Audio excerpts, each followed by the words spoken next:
to pay you just the dress. It's probably like $1,000 or something. $12 grand for a year, so it's you don't have to. Our company is getting rid of rain in the rain. Instead of doing $1,000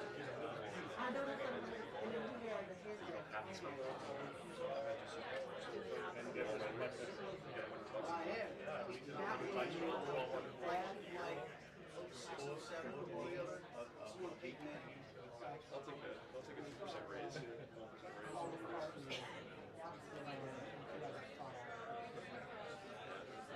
It's going to be a little bit that, because I like having my phone.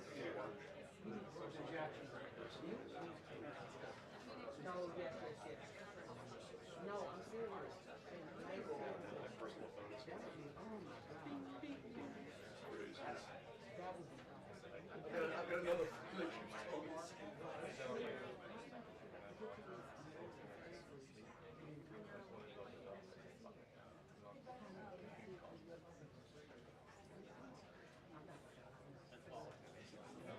my new favorite ones is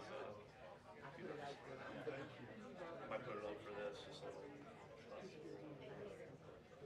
But at night time, That's true. sometimes it's a little Now we're talking. That's what I'm saying. We can still, customize it. And we can still follow it. right. You get like big people that can override it. Dad.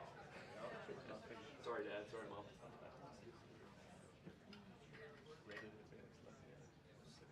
They live in Stafford. It's an hour south of here almost. And on traffic. Yeah, I grew up there.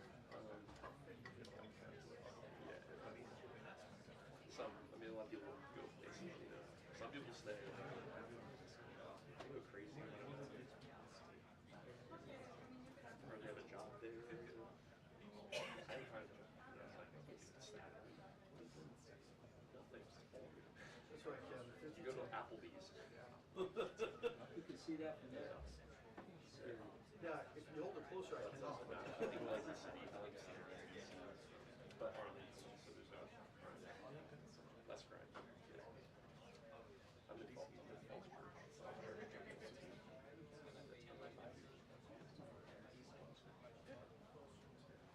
Yeah, I live in East Falls Church, so near Bailey's Crossroads. A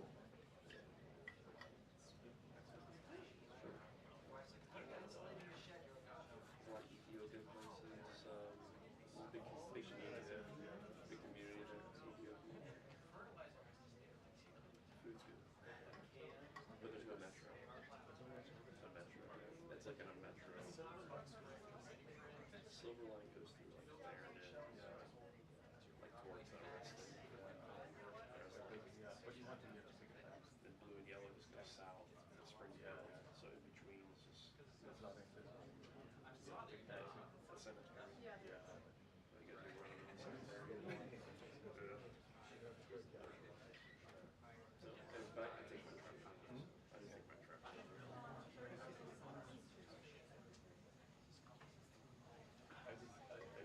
moved from there where I was having a hard time about Bailey's Crossroads. when I lived in East Boston. So the people coming from East Boston.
service, NBC, CBS, Fox, ABC, local station, all those logos.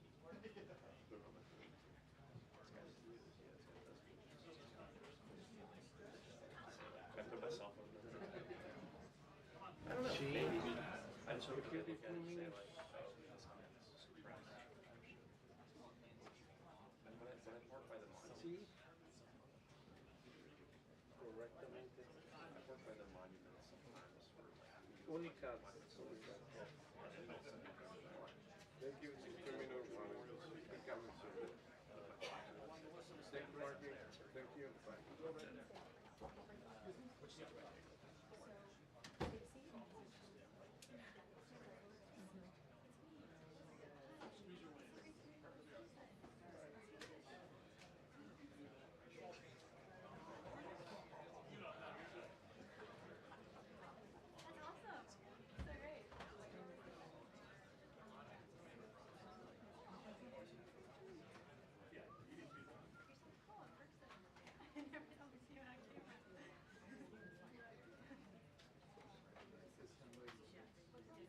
Hegseth is gonna play it, dude. Do you need to?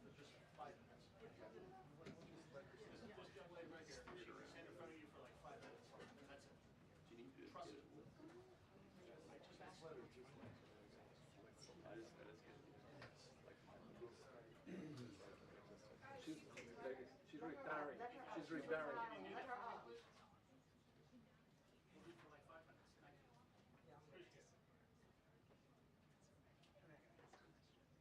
Good job,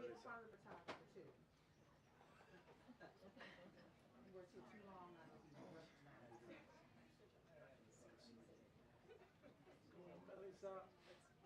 Melissa. Oh, Melissa.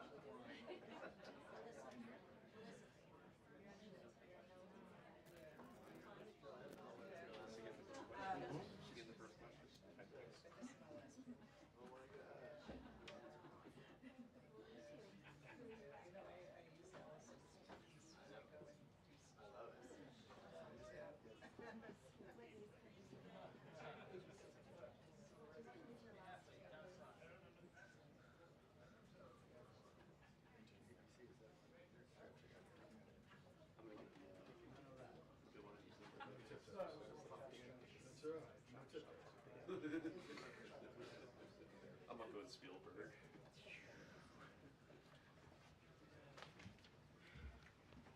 Good afternoon, everybody. Good to see you all. The thoughts and prayers of the entire White House remain with all of the Catholics around the world who are mourning the death of Pope Francis. Pope Francis touched millions of lives and dedicated his life to serving the Catholic Church.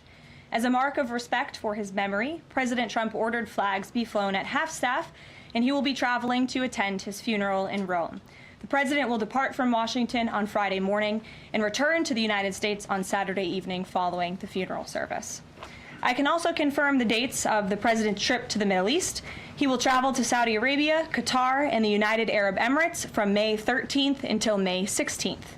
And on Thursday of this week, President Trump will welcome Norwegian Prime Minister at the White House for a working visit. The two leaders will discuss trade and regional security. This will be the 13th head of state visit of President Trump's term already. At the border, President Trump continues to deliver on his promise to make America safe again. The Wall Street Journal captured the Trump effect in a recent article. Border crossings grind to a halt as Trump's tough policies take hold. U.S. Customs and Border Protection recorded its lowest southwest border crossings in history in March, and we're seeing the same successes at our northern border. Here's how the New York Post put it. Northern border sector previously overrun by illegal migrants sees dramatic drop in crossings. We haven't seen anyone since November, end quote. According to U.S. Customs and Border Protection, just 54 illegal aliens were apprehended in the Swanton sector of our northern border, which stretches more than 300 miles in March. This is a drastic 95% drop from the more than 1,000 border crossings that were caught in March 2024. This is a main hotspot area that recorded more than 80% of all apprehensions along the northern border during the 2024 fiscal year. And new reporting from the Washington Times fully highlights the difference in Joe Biden's disgraceful approach to the border compared to President Trump's. Under Trump, border catch and release has dropped 99.99% from worst Biden month. You can't get much better than that. This statistic in particular is astounding.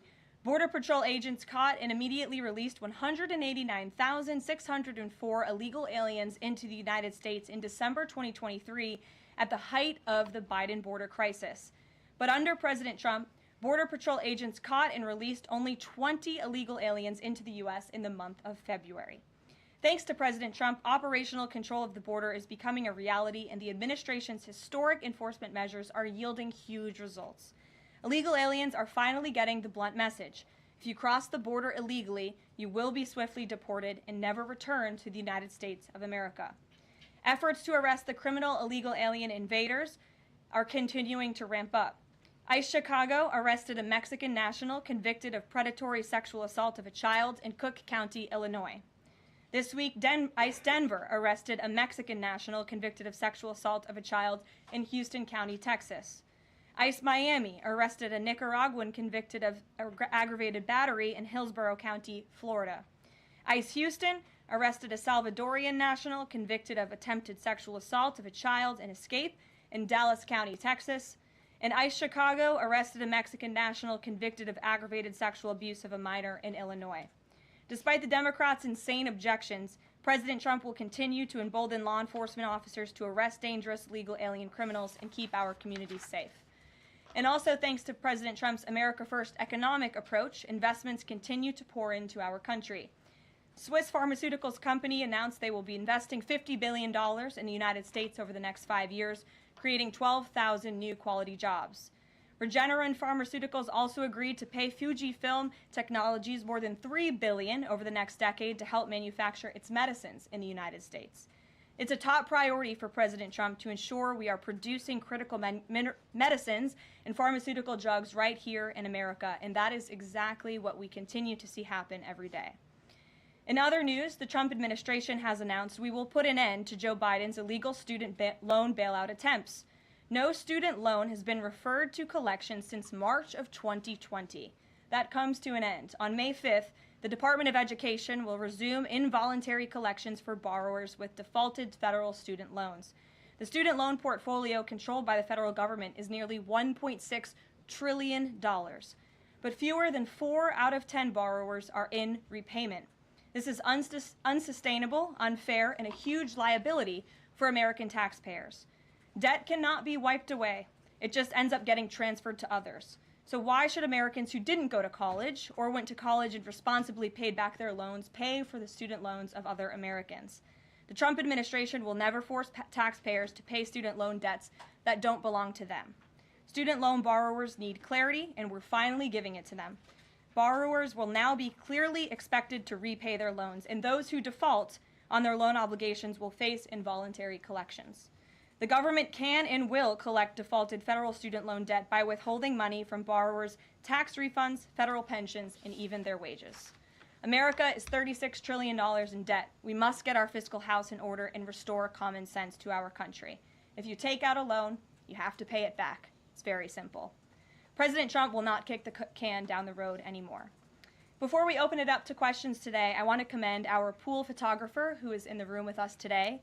ABC News photojournalist Melissa Young is retiring after 44 incredible years on the job, covering here at the White House.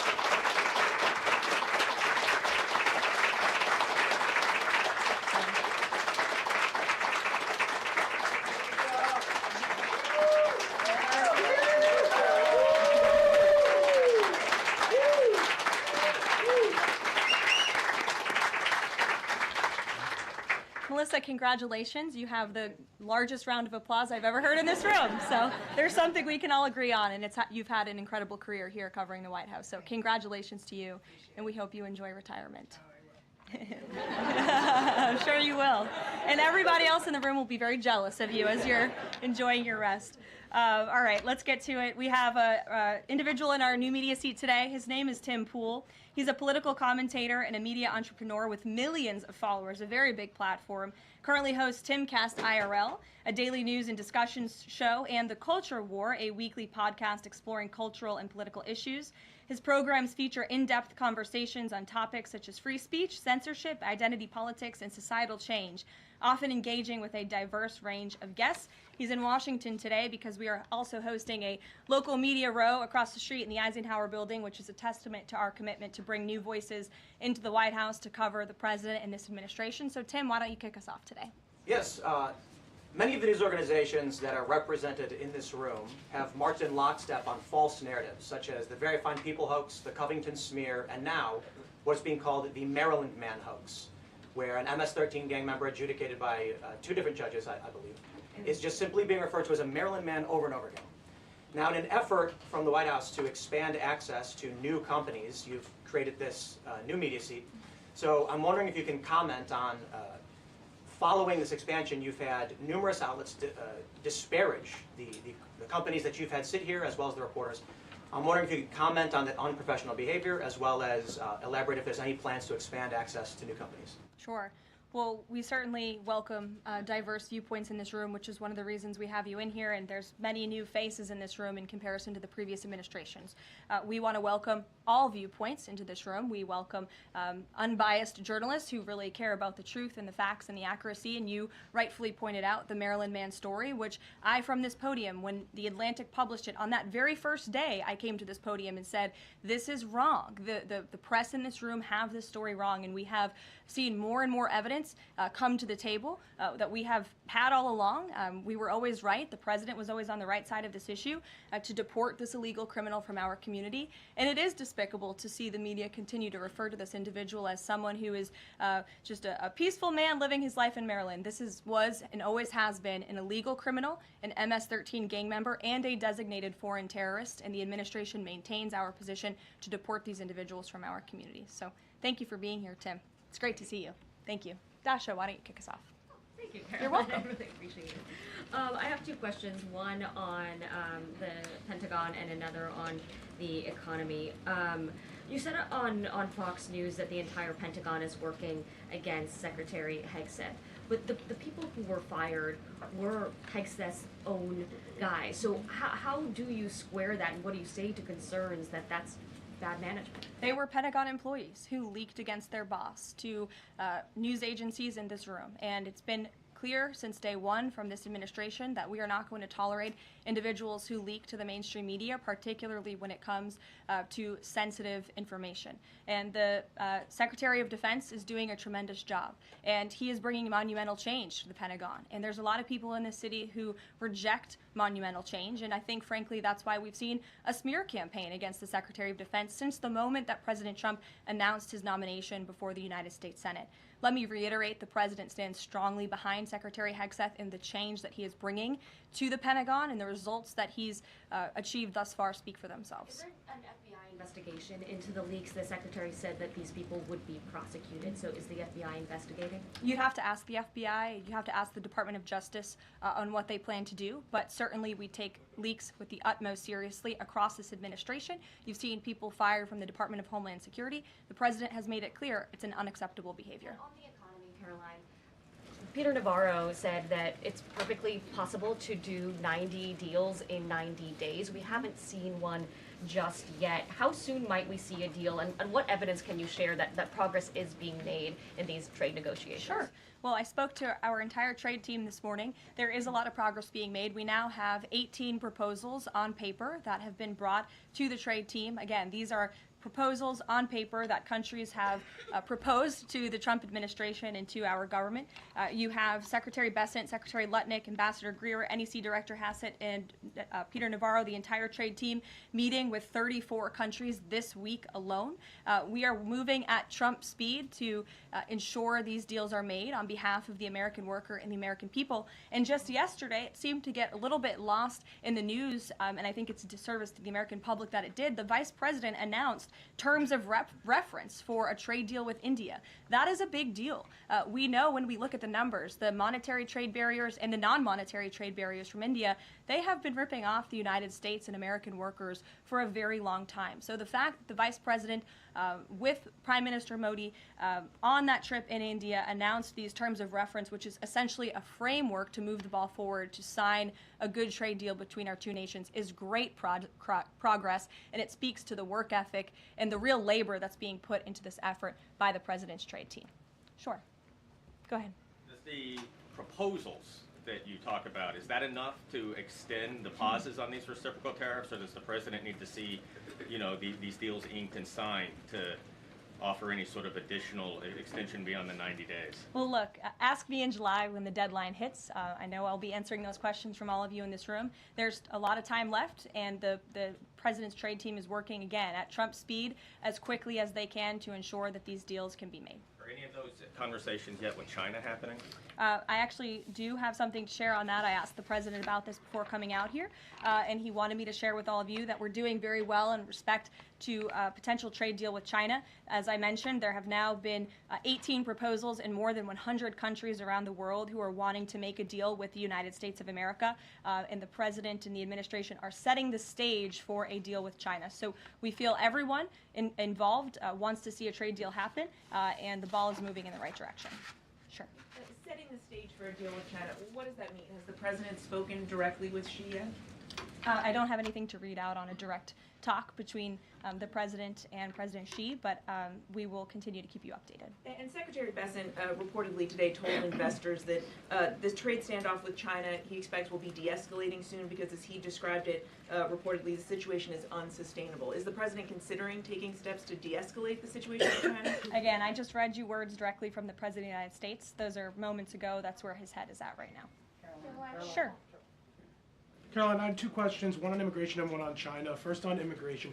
Roughly how many illegal immigrants and aliens do we have in our country, and how many does the administration plan on deporting? Sure. Well, you'd have to ask the Department of Homeland Security for a specific number, but we suspect it's definitely in the millions, perhaps upwards of 20 million people that were allowed into the country illegally by the previous administration. And the President and his team are focused on deporting as many as we possibly can, and they are moving as quickly as possible. The President's team has made it clear we need more funding from Congress to do more. We need more ICE agents out on the ground doing this very important work. And we also need rogue district court judges to stop acting as judicial activists, trying to block the administration from deporting illegal criminals from our nation's interior. The American public elected the President to do this, and he's following through with that promise. And we have over 250,000 Chinese nationals in our country right now on student visas. Does the administration believe there's any national security concern when it comes to those over 250,000 Chinese nationals in our country? Well, as you know, when it comes to foreign visas, the Secretary of State has the right to revoke visas of those who we feel are acting in a adversarial way to our foreign policy interests here in the United States. He has that authority according to the Immigration and Nationality Act. So I would defer you to the State Department for any individual case, but they are looking at individuals who are given the privilege of being on a visa in our country, and if they are acting, again, adversarial to our foreign policy interests, their visa can be revoked, and they should be aware of that. Sure. Go ahead. Yes.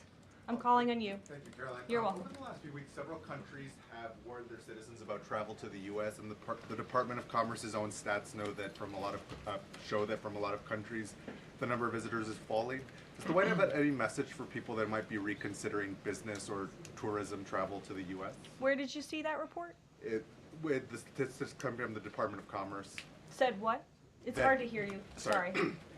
That visitors from a lot of countries have fallen in the last 3 months. I'd have to look at that report to comment on the merits of it. I think most people around the world recognize the United States of America is a great place to do business. It's a beautiful place to visit, and they should certainly come here because it's a much safer country than it was 4 years ago under the previous president. Libby, good to see you.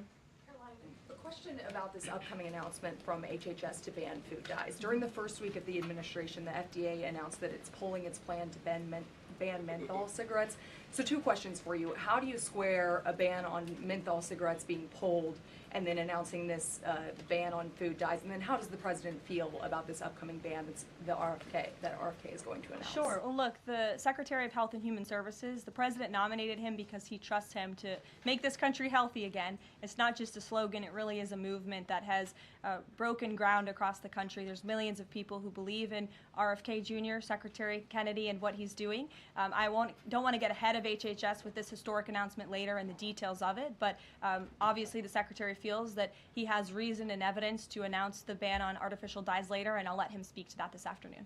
Phil. The president started the process of reclassifying more than 50,000 federal employees as Schedule F. We've already seen him march through a number of government agencies. I'm curious, should we expect mass firings, or is this a case-by-case approach, a scalpel or a sledgehammer?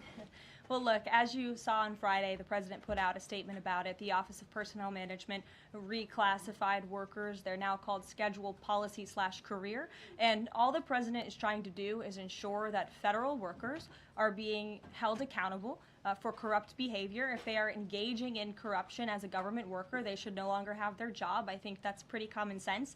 He also believes that bureaucrats should be acting in accordance to the will of the American public, who duly elected this president. Not just this president, but all future presidents. If you work for the government, you should be adhering to the will of the American public and advancing the administration's goals and interests. And if you are not doing that, then you should go find another job whose interests you align with. So as for specific firings, I would defer you to the specific agencies, but the president in this move and Office of Personnel Management, it will make it easier to get rid of rogue bureaucrats who are engaging in corruption. And then another quick question about Sure. Google, real quick. A federal court ruled last Thursday that Google's dominance of online advertising and ad tech markets violated U.S. antitrust laws.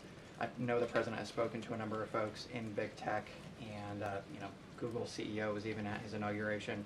I'm curious, what is the president's reaction to that court ruling? I'll have to ask him, and I'll get back to you, Phil. Thank you, Caroline. You're welcome. John. Thanks a lot, Caroline. Some economic questions for you. Kevin Hegseth has been a key economic advisor to the president in both of his terms.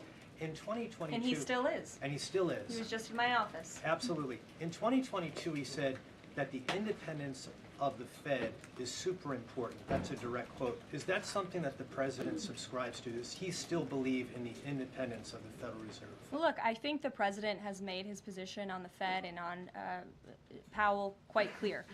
The president believes that they have been making moves and taking action in the name of politics rather in the name of what's right for the American economy. The president has the right to express his displeasure with the Fed, and he has the right to say he believes interest rates should be lower. He believes Americans should be able to borrow money cheaper than they currently are right now. And I also spoke to Kevin Hegseth about the Fed as well, and he has called into question the Fed's independence and whether they are actually doing things, again, out of the best interest of the economy, or are they doing it for partisan reasons. The president wants to see interest rates lower. He has made that quite clear. We've also seen, Sure. if I may, I'm sorry, one more, Caroline, just about, I said 2 economic questions, about the dollar. We've seen the dollar at multi-year lows versus the euro and other currencies around the world. Is it the administration's policy for a strong dollar? How does it view the dollar versus other currencies around the world? The president wants to see the dollar remain as the world's reserve currency for our long-term fiscal stability and our economic growth. He's been quite clear about that. Sure. 2 questions. And then to the woman behind you, who I haven't seen before. Welcome. Go ahead, Mary. Earth Day and then the Supreme Court, if that's okay. That's right. It's Earth Day. Yes. Happy Earth Day, everyone. I saw the president truthing about the garbage pileup from China and the Pacific, and then I believe Lee Zeldin is headed to San Diego to investigate the pile of sewage from Mexico. Can you speak to what the White House has planned for Earth Day and anything in that arena? Sure.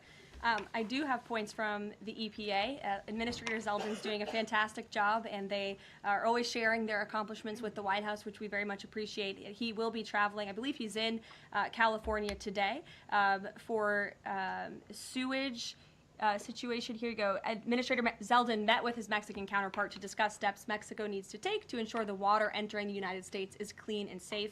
And he's holding a press conference in San Diego today with elected officials and local stakeholders on the Tijuana River sewage crisis. I would also add from the president himself, he has always maintained he wants America to have the cleanest air and the cleanest water. And we want to do what's right for our environment and for our earth. And a lot of that is making sure that we have clean and sustainable energy, and we know that we produce natural gas cleaner and more efficiently than any country in this world, and the president wants to see that continue. Thank you. And then on the Supreme Court, I know the court is hearing a case dealing with parents who don't want their kids having to read gender ideology books in schools. Can you comment on that case and what the Trump administration hopes to see come from that? Sure. We hope the Supreme Court will do the right thing, and the president has been very clear. He stands on the side of parental rights, and he believes strongly that parents should have a greater say in their children's education and the content, if you will, that children are being exposed to in our public school system. Sure. Go ahead. Caroline, thank you. Hi. I'm Karoline Leavitt with World News Group. The administration ended some temporary protections for Afghans, including several hundred Christians who have been punished by the Taliban. Is the president considering any exceptions for Afghans who could face death or torture if they return to their home country? So let's just be clear about one thing. We didn't end that proactively. It expired, and it's because the previous administration illegally paroled millions of people, or hundreds of thousands of people, I'm sorry, into the country, and then gave them temporary protective status, which again is a temporary status. It's not a permanent status in this country.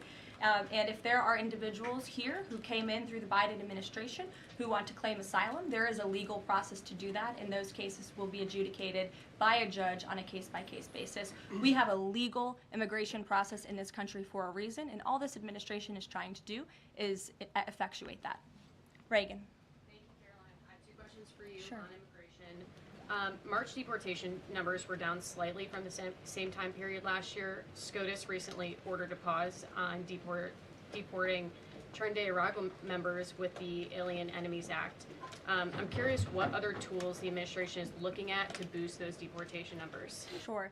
Well, we are obviously complying with the court's order. However, it was a temporary pause. The Supreme Court basically said, sit tight, and they will follow up with an order, and we're confident that the Supreme Court will rule on the side of law and recognize the president absolutely has the executive authority to deport foreign terrorists from our nation's interior under the Alien Enemies Act. We feel very strongly about that, and we're confident the courts will side with the president and his executive authority. As for deportations, we continue to deport illegal criminals under Title VIII, which is an immigration authority given to our Border Patrol agents and the Department of Homeland Security to deport illegal criminals from this country. And the administration continues to do that at record speed as quickly as they can with the resources that they have. The DOJ recently dropped charges against the MS-13 leader caught in Woodbridge, Virginia, with the idea that this will expedite the deportation process. Does the administration plan to drop charges against other criminal illegals to speed along the deportation process? You'd have to ask the Department of Justice. Obviously, that's within their purview, and I can't speak for them. However, it is our goal to deport as many illegal criminals and aliens from our country as we possibly can, as quickly as we can. Jackie. Thank you, Caroline. We've heard so much about this Saudi trip planning, and the president's mentioned it himself before, but I don't think we've ever heard on the record what he hopes to achieve in Saudi Arabia and what the purpose of the trip is. Sure. Well, the president looks forward to this. It was supposed to be his first foreign visit, but of course now he is going to Rome this weekend to honor the Pope and attend the funeral. The president looks to strengthen the ties between the United States and these countries in which he will be visiting. He'll be having many bilateral meetings and talks, and we look forward to the trip and hope to see many of you there. And the meetings in London this week, do they have any nexus with the plans in Saudi Arabia? I can't speak to that. However, I do have an update on meetings when it comes to the Russia-Ukraine war. I was just in the Oval Office with the President, Steve Witkoff, and they wanted everybody to know that the negotiations continue. We feel, again, we're hopefully moving in the right direction, and the Special Envoy, Steve Witkoff, will be heading to Russia again later this week to continue talks with Vladimir Putin. Is that why Rubio is not heading to London? Is he accompanying Witkoff to Moscow? I can't speak for the Secretary of State's travel schedule. I'd defer you to the Department of State. And more broadly, just about the peace agreement, the talks that are ongoing. Rubio had said, Secretary Rubio had said that if things don't go the right way, that the U.S. might need to take a step back. What does stepping back look like? Is that a step back from brokering peace, or would that imply a broader withdrawal from U.S. support for Ukraine and the war? Look, I think it would be unwise for me to broadcast that from this podium. Ultimately, that's a decision for the president to make, but he's made it very clear he wants to see peace, he wants to see this war end, and he wants to stop the killing on both sides of this war, and he's been very clear about that for quite some time, and he has grown frustrated with both sides of this war, and he's made that very known. Brian. Thank you, Caroline. Last week, the president talked about nonprofit groups, specifically taking on crew, and he hinted that there could be further actions taken against nonprofits. Does the White House have any plans for any sort of actions against NGOs, nonprofits, or other similar groups? Is any of that coming up? Is that being worked on at this time? I'll have to check in with our policy team and get back to you. Sure. Thank you, Caroline. Travis Gilmore with the Epoch Times. Are some colleges using taxpayer funds to further political agendas? And what is the administration's response to Harvard's lawsuit? Sure. Well, the president has made it quite clear that it's Harvard who has put themselves in the position to lose their own funding by not obeying federal law. And we expect all colleges and universities who are receiving taxpayer funds to abide by federal law. It's quite simple. And the president made it clear he's not going to tolerate violations of federal law. He's not going to tolerate illegal harassment and violence towards Jewish American students or students of any faith on our campuses across the country. And so we will be responding to the lawsuit in court. And again, it's quite simple. If you want federal dollars, obey federal law. And just a quickly follow up on Sure. China. Any response to reports that China is targeting U.S. trade allies with potential retaliatory measures for supporting U.S. agendas?